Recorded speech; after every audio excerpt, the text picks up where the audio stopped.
Hello and welcome back to my channel, or welcome to my channel if you are new.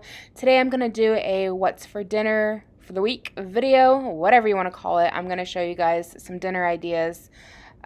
This was supposed to be a collaboration with a handful of other people, but that fell through, so these are the dinners that I made. I hope you guys enjoy watching. Tonight I'm starting off with a hamburger chili.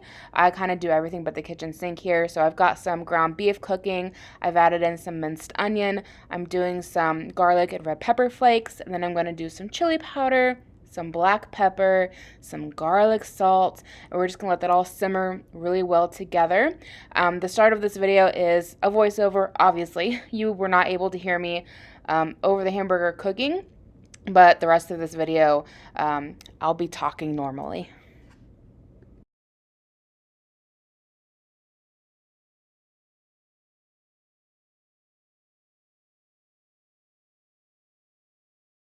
Okay, I have drained my meat into the same pot that the meat was in. I am going to cook some pasta. I've got water on to boil. You can see there's still little remnants in here from the meat, but that's totally fine. I did salt my water so it boils at a higher temperature. And to this, I'm going to add roughly 2 cups of pasta. Finishes up the rest of what I got on hand. And I'm also going to add in my frozen black beans. These were leftovers from a carry and my husband had at work. They had a Qdoba, so we end up with like 2 packages worth of black beans to freeze.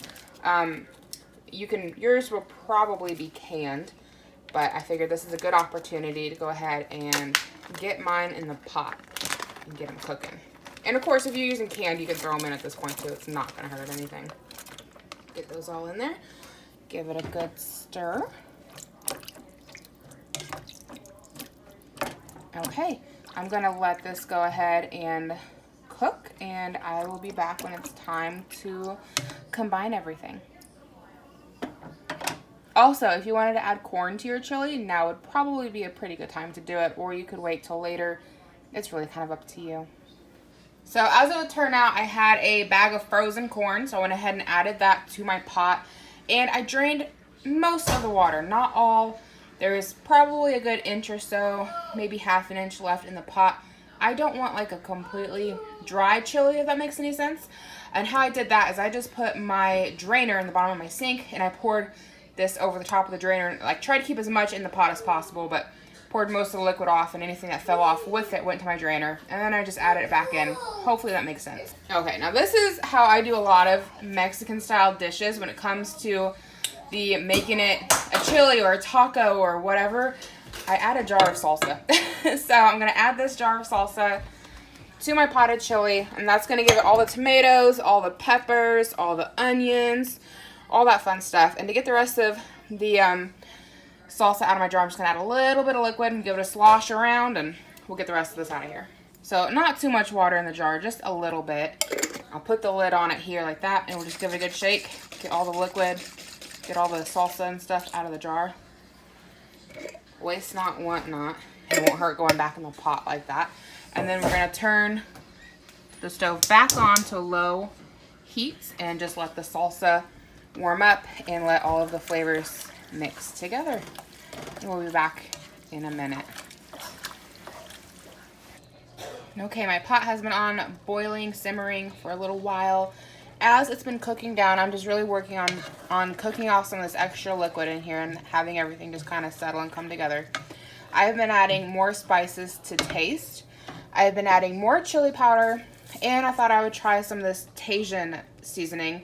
This is supposed to be for fruit, to give it like a spicy, salty spiciness with the sweetness of your fruit. As you can see, we don't really use it. I've had this stuff for a hot minute, but I thought it might go really well in the chili. So this is a little bit of an experiment. I don't think it'll be bad. And I am a bit heavy-handed on my chili powder. I just keep adding it every now and then. You want to make sure it's got plenty of flavor in there. And then I just give it a good stir. And we're just kind of letting it simmer and cook. And of course, all the seasonings and the spices are to taste. The salsa that I added into my chili is a mild salsa. But of course, if you like more heat, by all means, add a spicier salsa. And then And then we like to top our chili with some cheese. I've got some Colby Jack shreds. You could also add some sour cream to it. Crackers, of course. We'll be doing crackers as well. And then a peanut butter sandwich or a nice slice of bread and butter is also great to pair with a bowl of chili. So tonight I'm making up a homemade chicken pot pie, and I completely forgot to film most of it. So what I did was I took chicken breast. I think it was 4 or 5 chicken breasts. Cut those up and I grilled them here on my pan. I added some basil, some minced onion, some parsley, and some garlic salt. After that, I removed the chicken, and to the same pan that I did the chicken in, I made a roux. And how you do that is it's 1 part fat to 1 part milk, and you just whisk it all up, and that's what makes everything thick and creamy. So I did like a really big tablespoon of butter along with all the chicken fat that was already in here, and then I eyeballed it on the milk. I'm really not that precise on my measurements, but this worked out pretty well. And I stirred it and stirred it and stirred it. Oh, you also need flour. Go to laureninthekitchen.com. I'll leave a link to her video down below, but she shows you how to make a roux in case you don't know what I'm talking about. After making my roux, I just stirred in my frozen vegetables until they were cooked and my chicken. So now we're ready to make the pie. So we're going to move over to my island and we're going to roll out our pie crust. So to my cast iron skillet, I've decided to add my filling.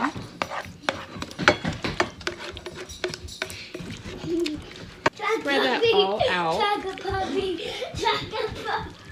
Okay, once everything is spread out, we're going to take 1 pie shell and roll it out over the top. You could, of course, do this like a traditional pie, lay a pie through the bottom of the pan, your filling, and then your pie crust, but I decided to try something a little different and just do a pie crust on the top. Of course, if you don't have any pie crust available, you could also layer this with biscuits. That would be really good as well. And then I just have from Walmart, a great value brand, just like a pre-made pie crust. I'm not getting that fancy and making one myself. So we're just going to gently roll this out over the top.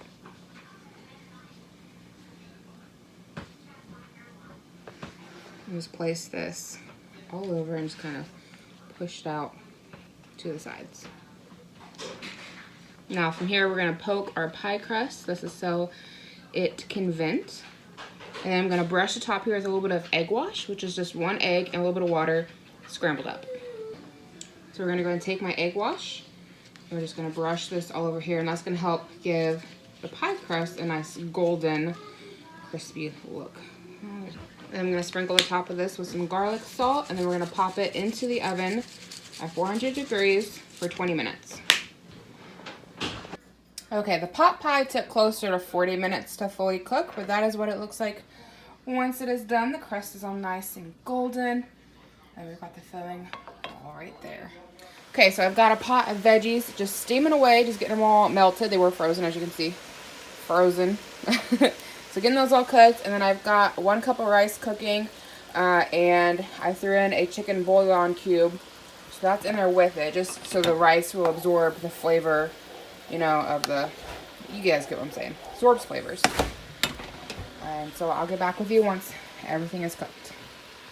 If you decide to recreate this dish, make sure that you cook off all the water or it's going to be super liquidy, and that's not what we're going for here. So I just have it on a low flame, and all we're doing here is working on evaporating all the water that's here in my pot. So keep that in mind. I've already added my rice into the veggies, and that's it so far, but we're just working on burning off some of this extra water.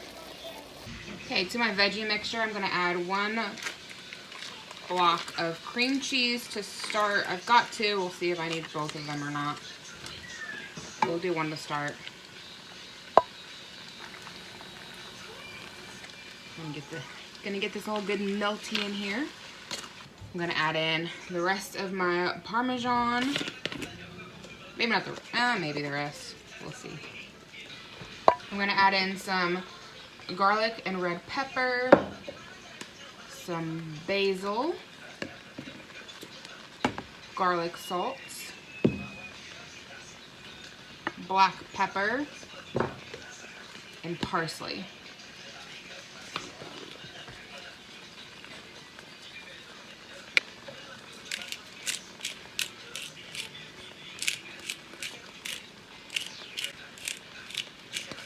I'm not one to measure out my spices when I cook like this, but I have found that a decent coating over the top layer of whatever spice you're using is typically enough to season the way you're wanting to season.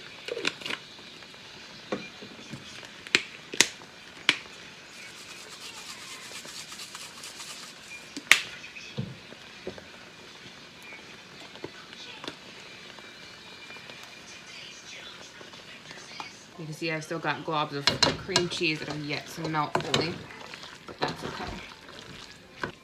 Okay, I'll be back when the chicken's ready. So I already added my chicken. I just chopped it up and added it in and just kind of mushed everything down. I just kind of did one of these like little mushy movements like that.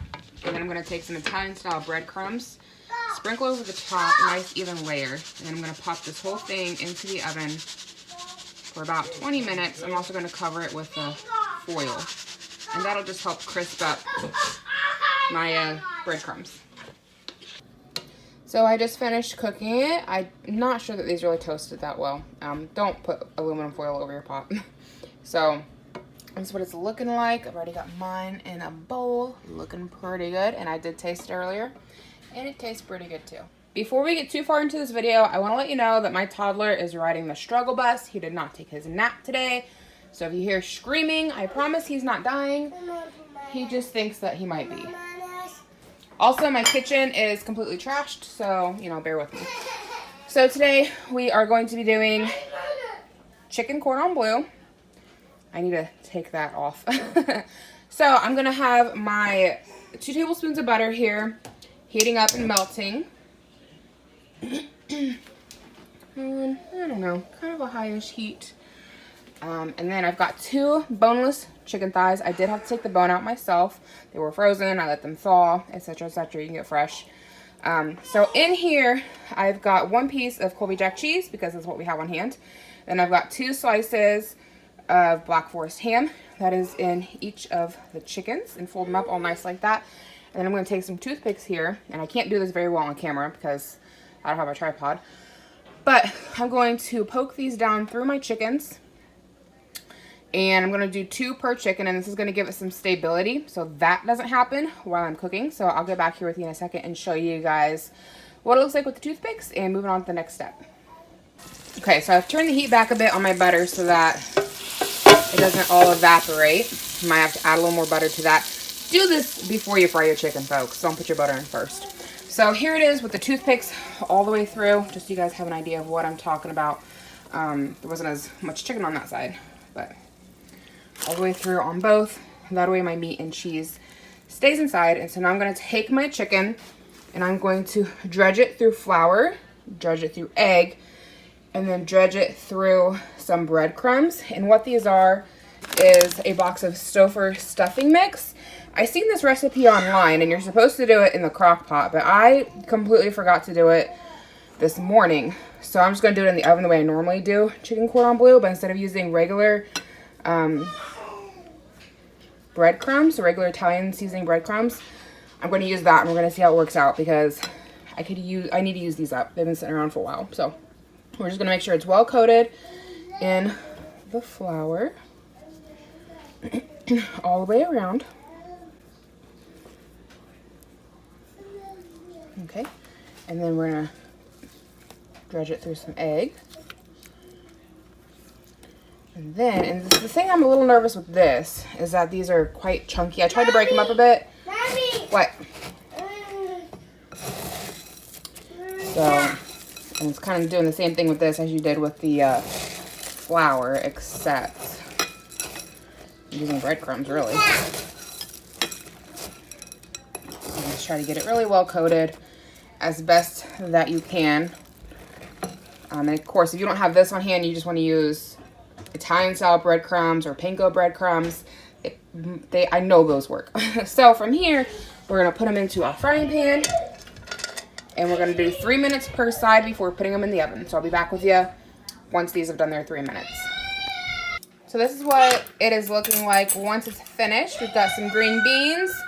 We had some dinner rolls from Texas Roadhouse. One of my nephews was doing a fundraiser for school, so those are Texas Roadhouse rolls. And then here's the chicken once it's all done. I'm not even sure what part is the front. I think that's the back of the chicken. So the cheese is all melty in there. You can kind of see it. 45 minutes was perfect. And yeah, I am ready to eat. Okay, so today we're going to do up some potato soup for dinner. I had like half a bag of russet potatoes that need to get used up. So I went ahead and gave those all a pretty decent chop. Did cubes with them. I left the skins on. That is totally optional. You can peel them if you want to, but I don't think it affects the flavor, and it's twice the work.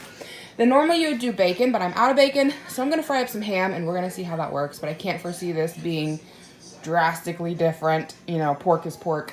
So I'm going to fry this up. We're going to give it a go, and we will continue on from there.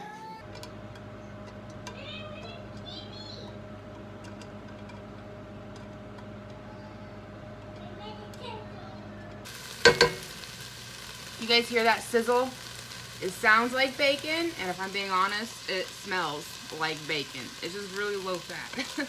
I don't think it's going to retain the same shape or be crispy like bacon, which is fine because it's going in a soup. If you throw soup, even if it's crispy, if you throw bacon into a soup, it's going to get softer.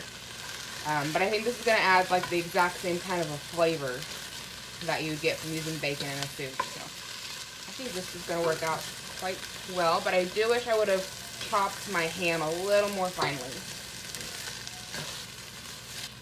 And I'm just going to take all of my ham out and set it off to the side in a separate bowl so we can continue on. So now we're going to make a roux, and this is what's going to make our soup nice and thick. So I'm going to take about 2 tablespoons of butter.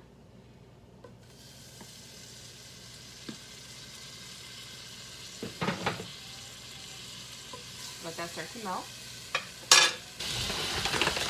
And then to this, I'm going to add 2 tablespoons of flour. A roux is a 1-to-1 mixture, so, you know, 1 heaping tablespoon of flour for every 1 heaping tablespoon of butter that I throw in. You guys can, of course, measure this out more precise. That's just not my style. But you want to make sure that we spin this around until all of the raw flour is cooked out. So can you guys see how all of my flour has turned to like a white or yellowish mush, and it's not white anymore? That means that we're ready to add in our liquid. Okay, I'm going to add in 2 cups of chicken broth. I'm going to stir as I add it. I'm going to turn down the heat a little bit. It's a bit too much. You don't want to be scorching everything. So you want to stir as it adds in to help break up all of the lumps and bumps that are in here. And we're just going to work on stirring it all. Again, to continue to break up all of the lumpy stuff, because you don't want any flour lumps in your soup. So as this simmers and heats, the lumps will start to break up, especially as you're agitating the water. Just keep it all moving. As this cooks, it's going to help thicken your soup. So looks like I have no more lumps left. We'll give this guy a stir to get all the flour off of him too. Okay, to all of this I'm going to add 2 cups of milk. And I don't like raw onion. I like the flavoring, but I don't like big chunks. So I like to use minced dried onion. So I'm going to go ahead and add the rest of this in here. If you want to add whole onion chopped, that's totally up to you. Now I'm going to add my ham back in. And now for my potatoes. Now I'm going to add a healthy dose of black pepper and garlic salt to the mixture. And of course, this is just to taste.